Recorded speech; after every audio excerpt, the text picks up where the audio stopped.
বাবু মশাই, কবি শঙ্খ ঘোষ।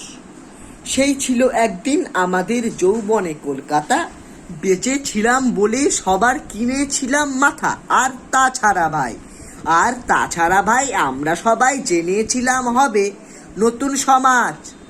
চোখের সামনে বিপ্লবে বিপ্লবেই যাবেই খোল্ল লিচা, পাল্টে বিচার করবে নিচু জনে। কিন্তু সেটা খুব কাছে নয়, জানেন সেটা মনে। মিত্র বাবু মশাই বিষয় আশয় বাড়িয়ে যান, তাই মাঝে মধ্যেই ভাবেন যাদের নুন আনতে পান তাই। নিত্য ফুরোয় যাদের সাদাল্লাদের শেষ তলানি টুকু চিরটাকাল রাখবে তাদের পায়ের তলার কুকুর। সেটা হয় না বাবা বলেই থাবা, বারান যতেক বাবু।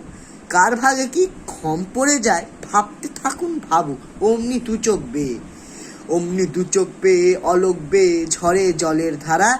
বলেন বাবু, বিপ্লবের সব মাটি সাহারা। কুমির কাঁদতে থাকে আয় আমাকে নামা বলে।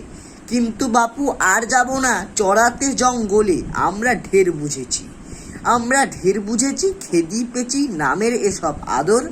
সামনে পেলেই ভরবে মুখে প্রাণ ভরে তাই সাধক। তুমি সে বন্ধু না যে দুধুনা জলে হাজার চোখে। দেখতে পাবে তাকে সে কি যেমন তেমন লোকে। তাই সব অমাত্য পাত্র মিত্র এই বিলাপে খুশি। ছুরি খানা কেবল সত্যি আর তো সবই ফুসি। ছিচি হাই বেচারা শুনুন যারা মস্ত পরিত্রাতা।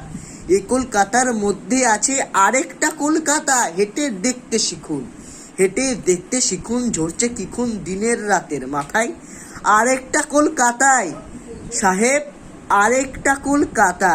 সাহেব বাবু মশাই। নমস্কার।